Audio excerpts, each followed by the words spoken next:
24ª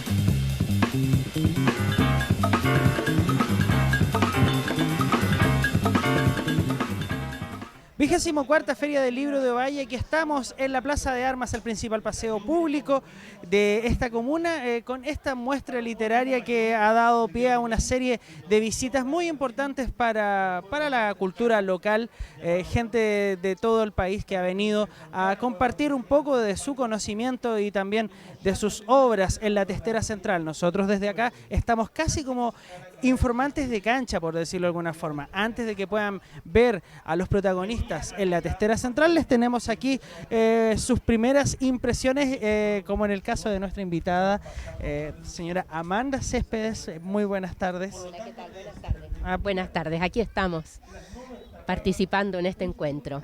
Cuéntanos un poquito acerca de lo que vamos a ver en un momento más en la Testera Central de esta muestra.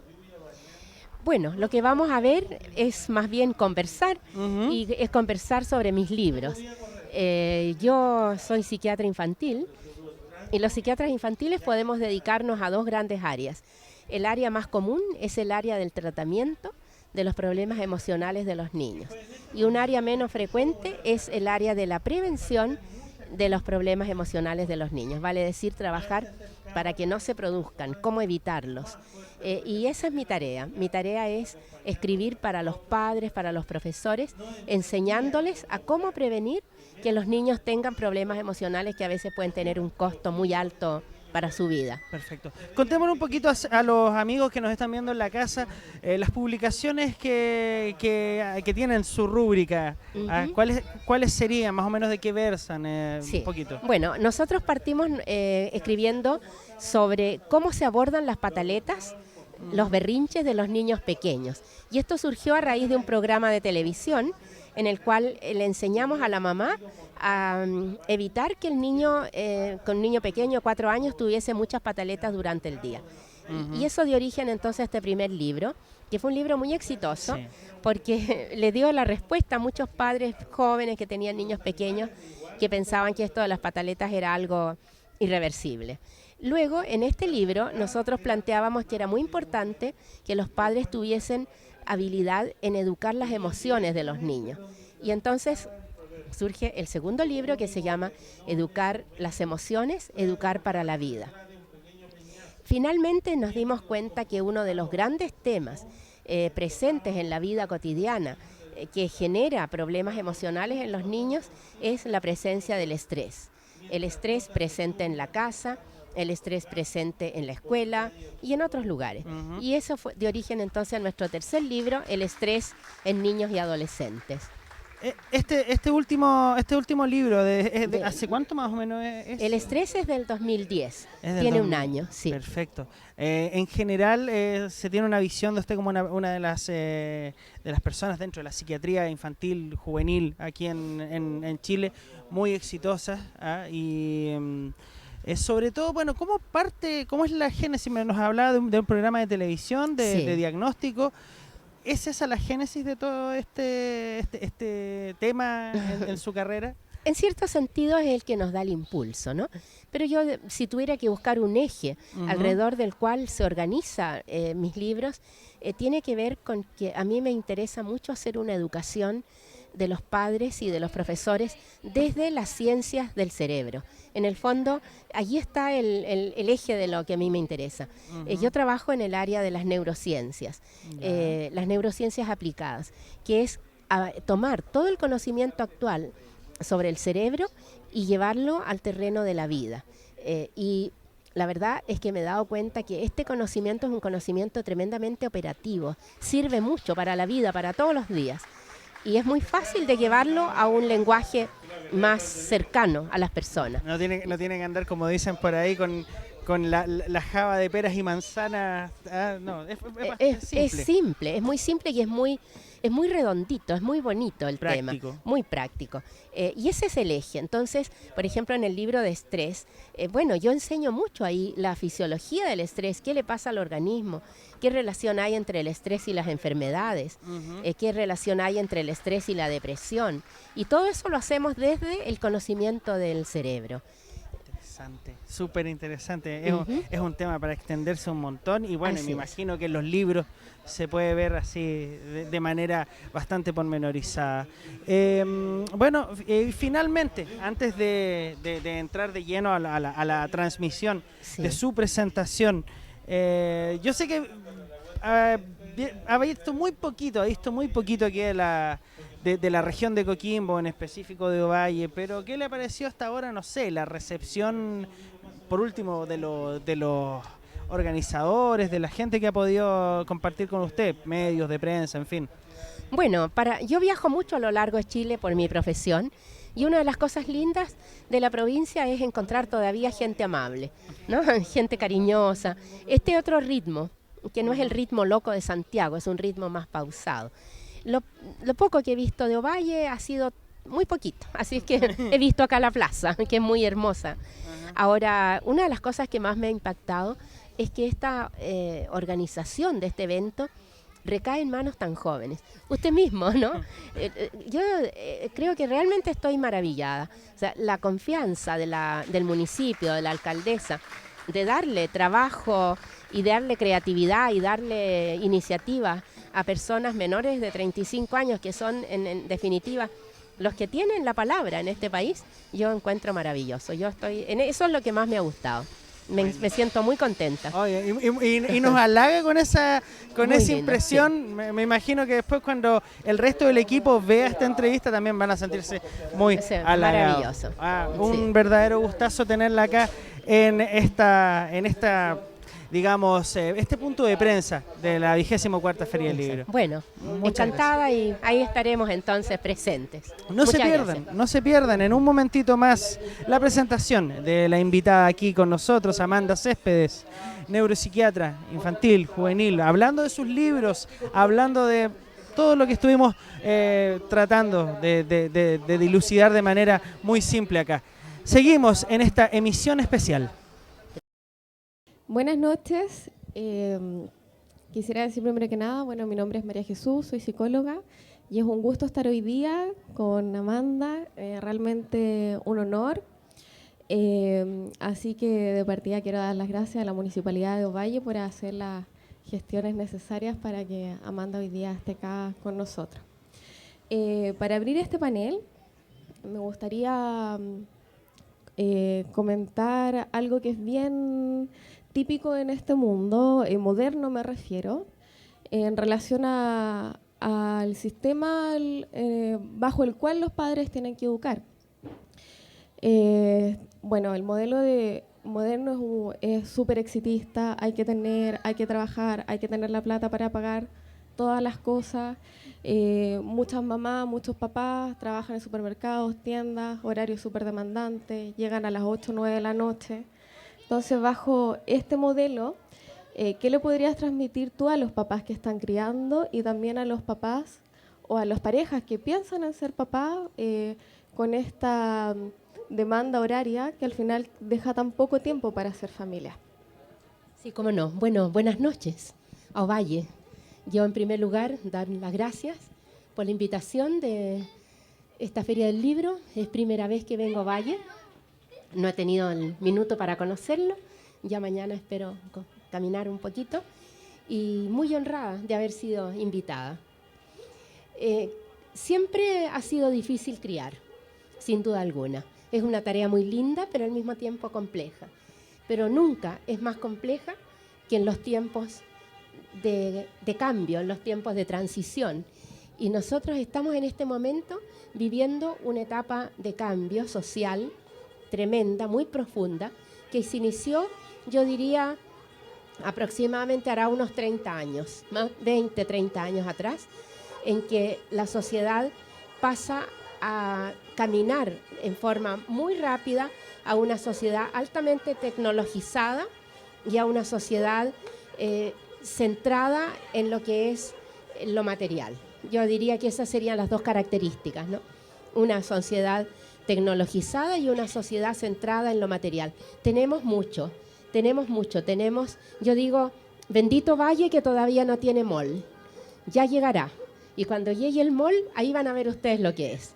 la tentación, la mente permanentemente allí colocada en el tener. E indudablemente que eso afecta muchísimo la crianza, afecta muchísimo el poder dedicarle tiempo a los niños. Los niños nos necesitan y estamos muy poco con ellos. Y lo que es peor, estamos poco, pero no nos sentimos muy culpables porque hay muchas personas que están con ellos. Papá y mamá no estamos, pero sí los tenemos en manos de muchas personas. Y estas personas, la mayoría de ellas no son reales, son virtuales. Aparecen en las pantallas, están en la pantalla del televisor, están en la pantalla de los juegos de video. Y son personas que también están educando y lo están haciendo no siempre bien. Por lo tanto, yo diría que quizá el consejo que le daría a quienes tienen hijos pequeños o a quienes piensan tener hijos es que la necesidad hoy día es estar alertas a no permitir que la vida y lo social nos coja, nos tome, nos maree, nos confunda y olvidemos en nuestro norte, y que es indudablemente nuestro norte es hacer bien nuestra tarea como papás y como mamás y como abuelos, ¿no? Bueno, los abuelos siempre son más sabios que los papás y las mamás. Diría eso para comenzar. Gracias. Con lo que tú dijiste al principio, criar es súper difícil.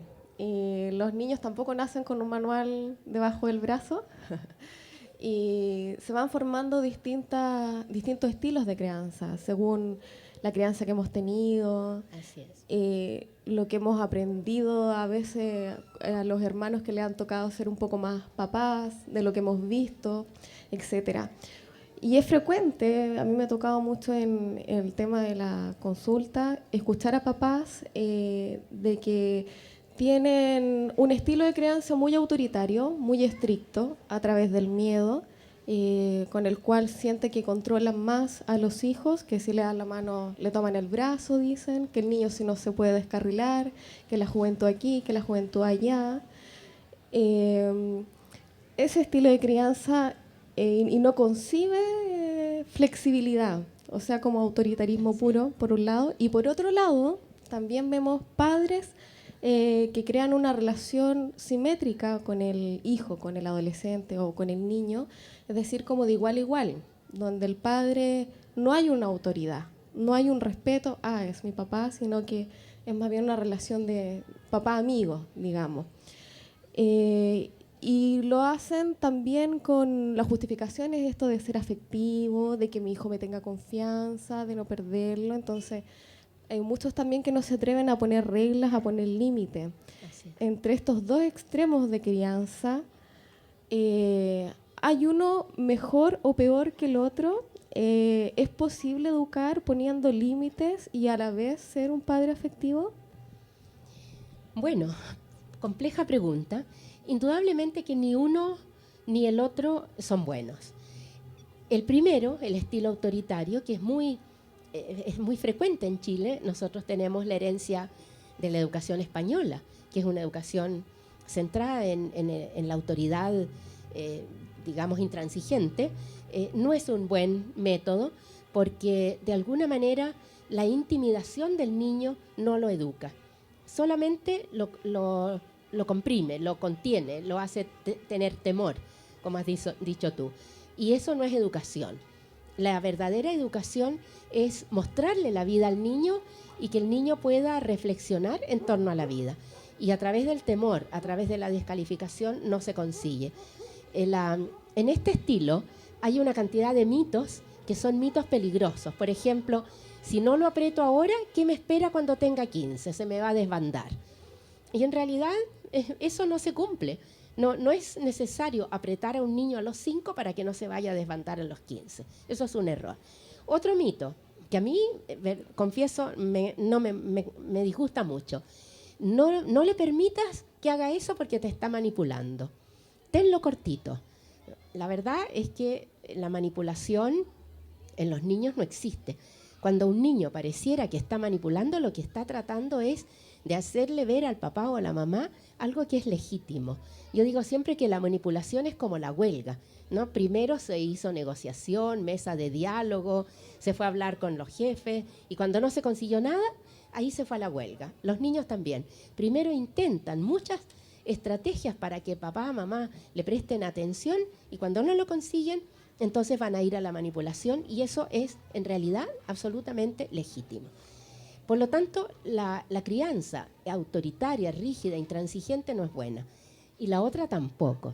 Yo tengo muchos padres, mamás en la consulta, pero sobre todo papás, que les encanta esto de ser compinches de los hijos y establecen entonces, como decía María Jesús, una relación horizontal. En realidad los niños tienen más o menos 14 o 15 años para mirarnos en una relación vertical. Los niños deben mirarnos así, hacia arriba. Y esta mirada hacia arriba no debe ser la mirada del miedo, del temor, sino la mirada del respeto.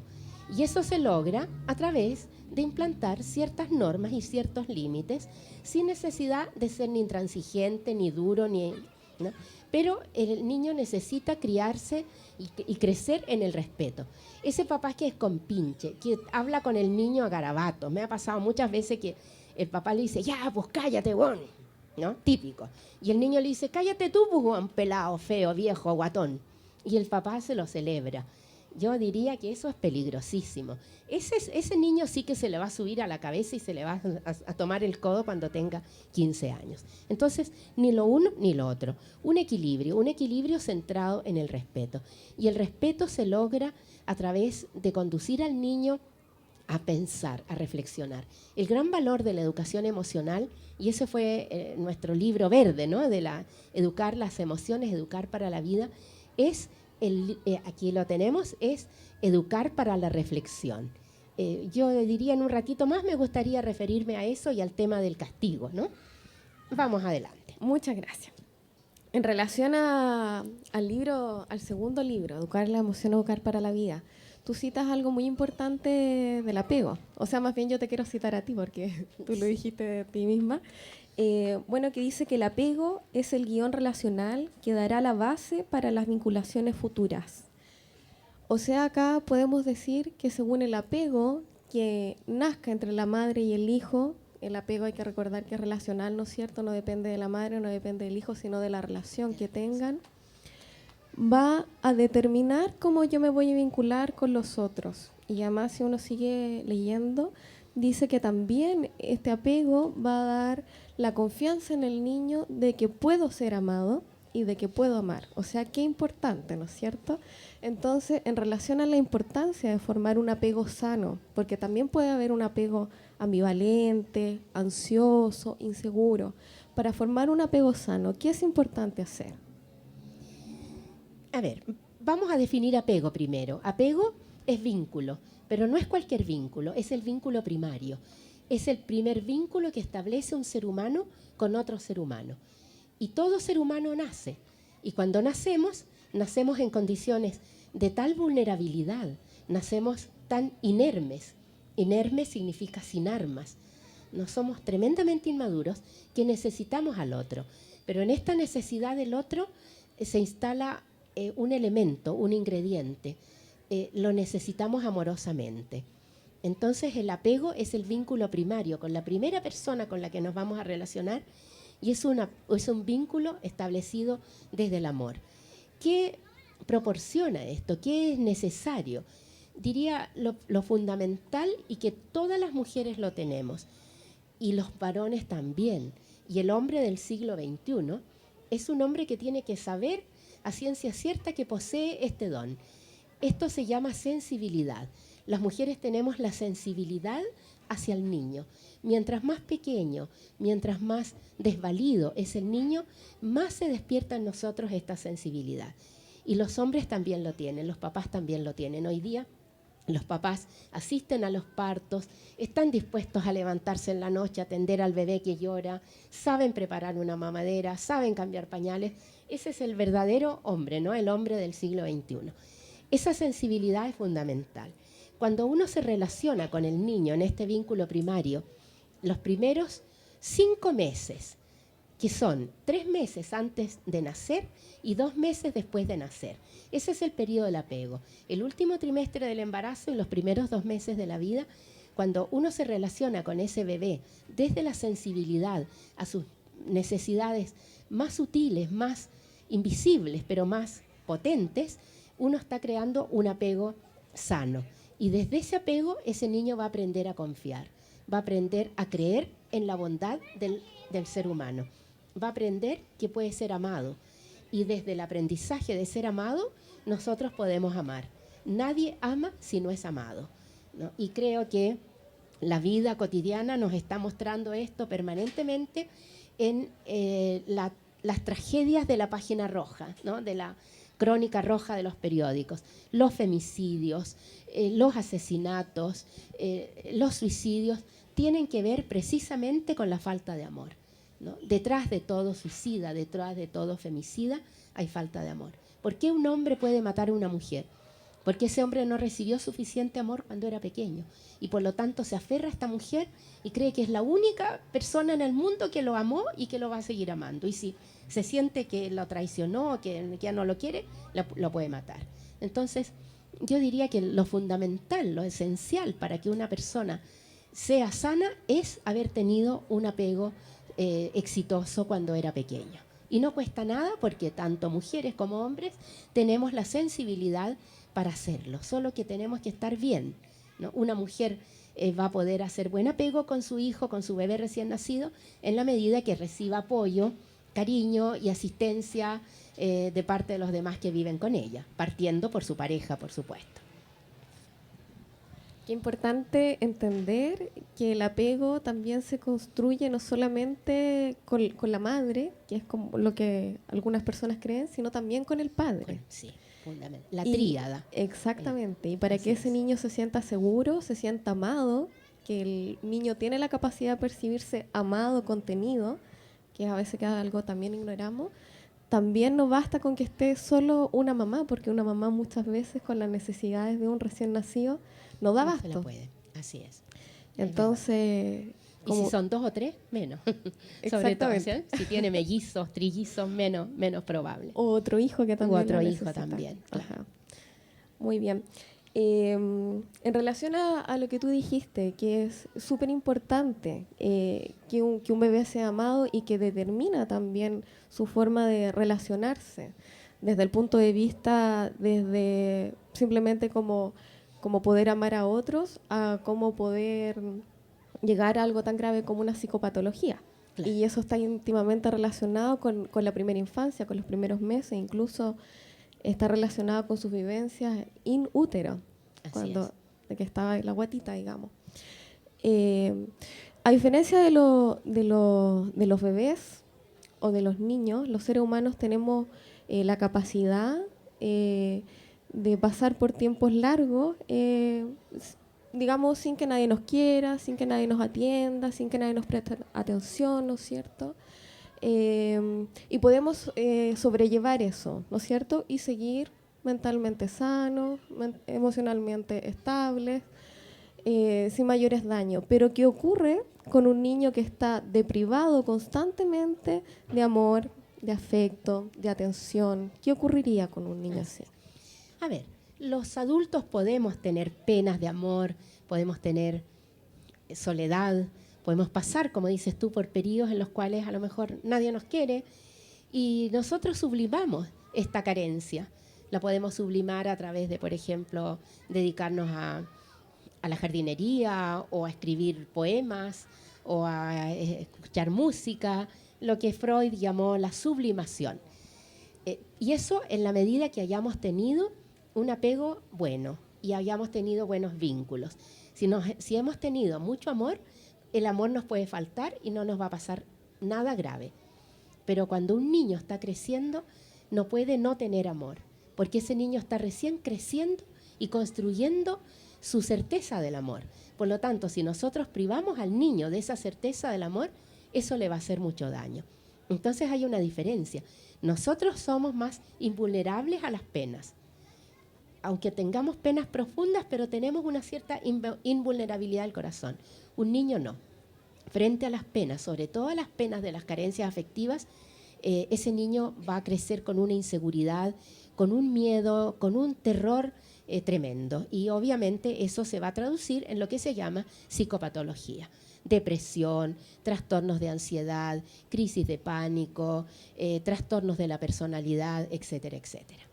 O sea, el apego siempre va a ser la base sobre Así la es. que vamos a seguir edificando nuestra vida. Así es. Y un buen apego también nos va a poder permitir reconstruirnos en el caso de alguna caída, alguna pena emocional, alguna ruptura. Así es.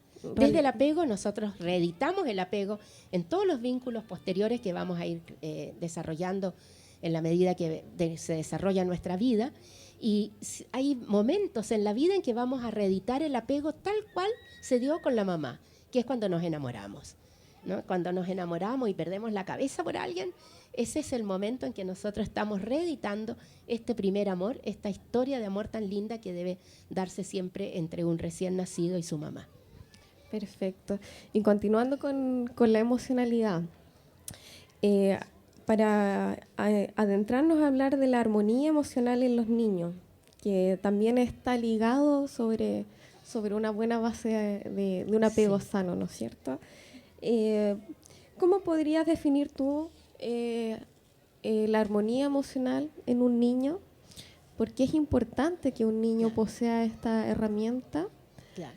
Y bueno, dejémoslo hasta ahí, después seguimos. Ya está. A ver, ¿cómo puedo saber yo, me dice una mamá, un papá, cómo puedo saber yo que mi hijo está sano emocionalmente? Y yo digo, la pregunta es, ¿está mi hijo o mi hija en armonía emocional? Si tu hijo o tu hija está en armonía emocional, es porque está sano emocionalmente. Y estar sano emocionalmente es estar sano integralmente. Las emociones no se viven en el corazón, aunque no, cuando uno dice me enamoré y se toca el corazón. Las emociones no se viven tampoco en el cerebro. Las emociones se viven en todo el organismo, en el cerebro, en el cuerpo, en el sistema hormonal, en el sistema de las defensas del cuerpo. Allí está el mundo emocional, ¿no?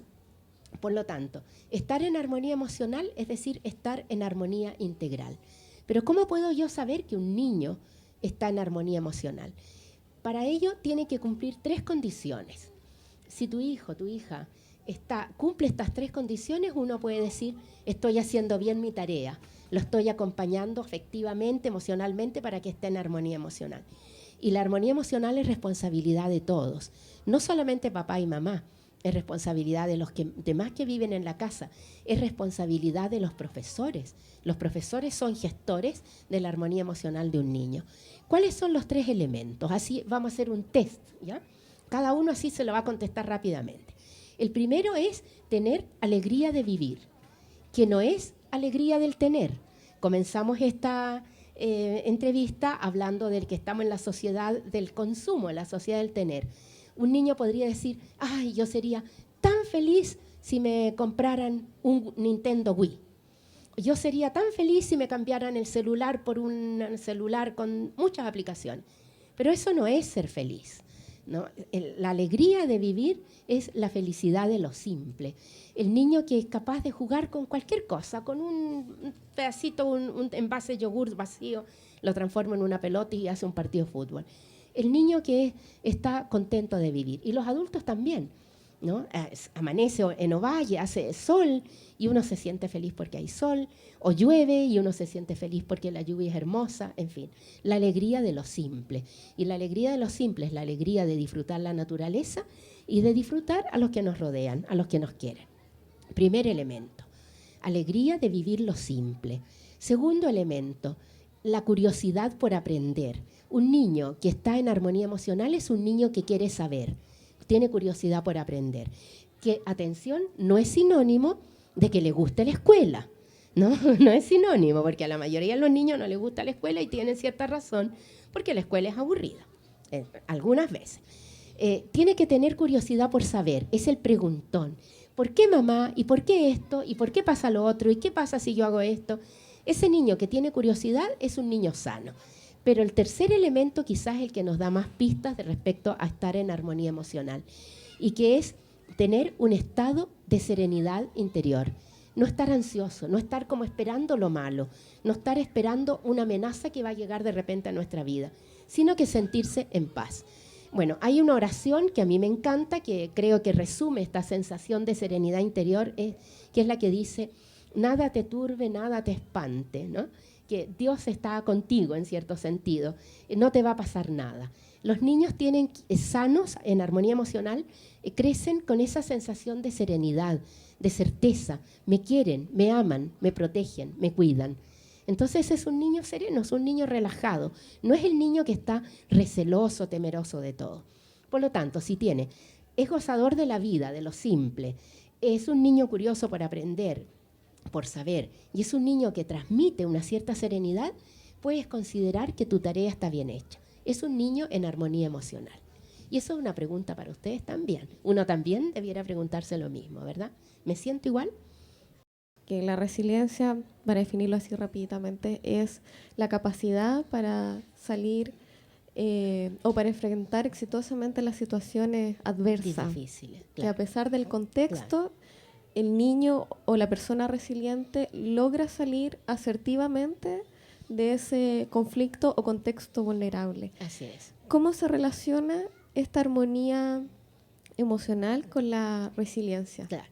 Resiliencia es una palabra que se tomó de la física de materiales.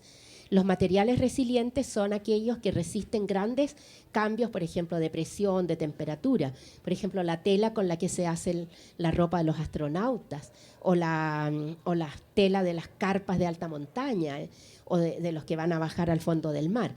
Esos son materiales resilientes. Entonces se dice que las personas resilientes son las personas que toleran grandes adversidades sin derrumbarse, lo que no significa que no les quede una herida interna, pero se reponen, lo enfrentan con fortaleza.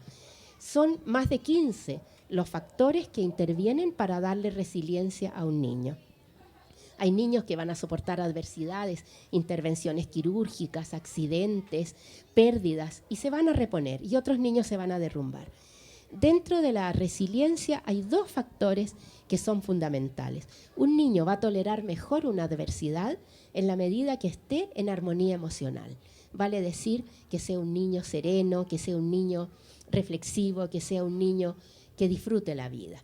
Pero hay otro factor que es muy importante, y que es que ese niño tenga en su vida alguien que lo ame mucho y que ese niño tenga la certeza de ser amado, ¿no? Yo he conocido muchos niños resilientes. En la consulta he tenido muchos que han sufrido tremendos dolores, tremendas pérdidas, tremendas adversidades. Y todos esos niños que supieron reponerse y salir adelante son niños que tenían la certeza de ser profundamente amados por alguien. Y curiosamente, no todos tenían la certeza de ser amados por su papá o su mamá. Muchos de ellos tenían la certeza de ser amados profundamente por su abuela, por su abuelo, a veces por un profesor que creyó en ellos, que los apoyó. Y ese profesor les dio entonces la fuerza para sobreponerse a una situación.